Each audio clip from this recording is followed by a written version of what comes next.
Evolution of androgynous fashion.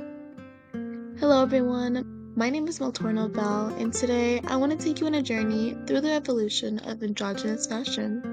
We often think of the gender-fluid clothing as a modern trend, but history tells us otherwise. From the aristocratic clothing styles of the 19th century to today's gender-neutral fashion lines, androgyny has long been a powerful tool of self-expression, rebellion, and social change. But why does this matter? Fashion is more than just clothing. It reflects cultural values, political movements, and shifts in identity. My research explores how androgynous fashion evolved over time, the socio-political forces that shaped it, and how perception has changed. Let's start in the early 19th century, where strict gender norms dictated clothing. Women were expected to wear corsets, long skirts, and delicate fabrics, but not everyone complied.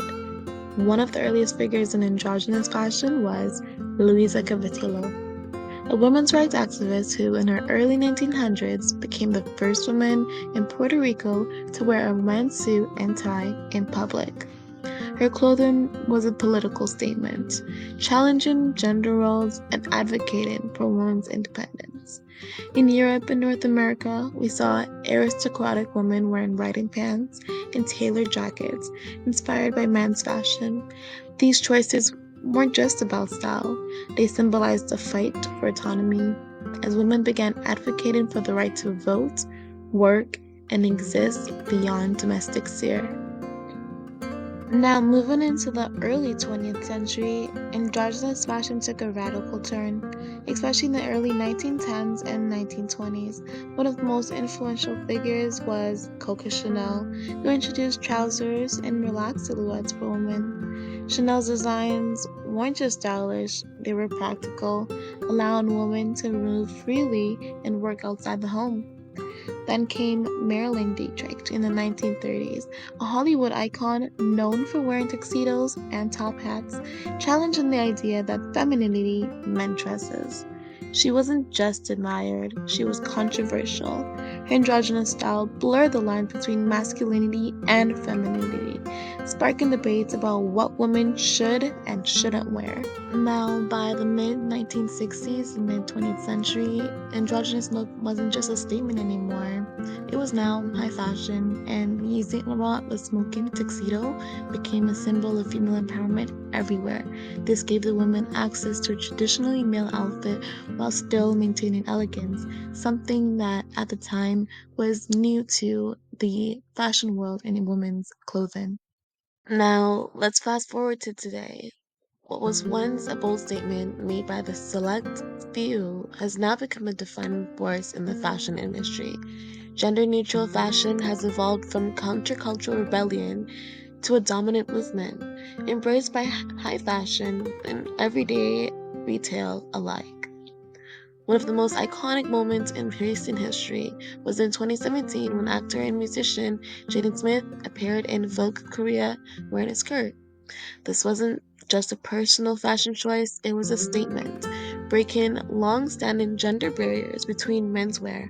Smith challenged the rigid binary that had historically dictated how men and women should dress, showing that fashion could truly be for everyone.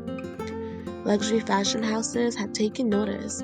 Gucci, Balenciaga have all launched gender-fluid collections, rejecting the traditional divide between men's and women's clothing. These brands are proving that androgynous fashion is not just a passing trend, it's a reflection of changing social values. And the numbers back it up. A study by the Fluid Project found that 56% of Gen Z consumers are actively buying clothing outside of their assigned gender.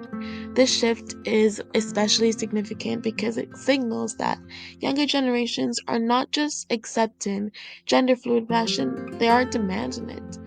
When I first started this study, I wanted to explore gender fluid fashion and an acceptance universal. Unfortunately, I learned that it's not universal. However, that's not necessarily a bad thing, as gender fluid fashion has evolved over time due to the political scope of a landmark.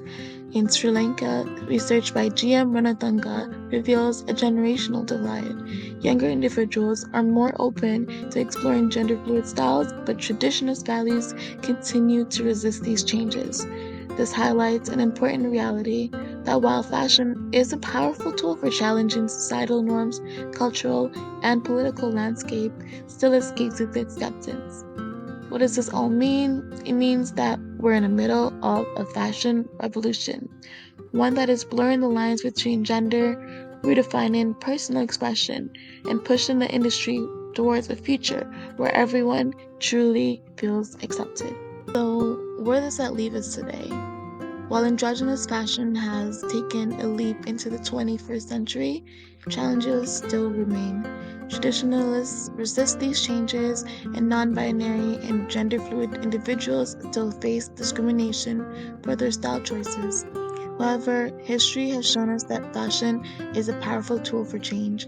As society evolves, so does fashion, and androgynous fashion will continue to push boundaries.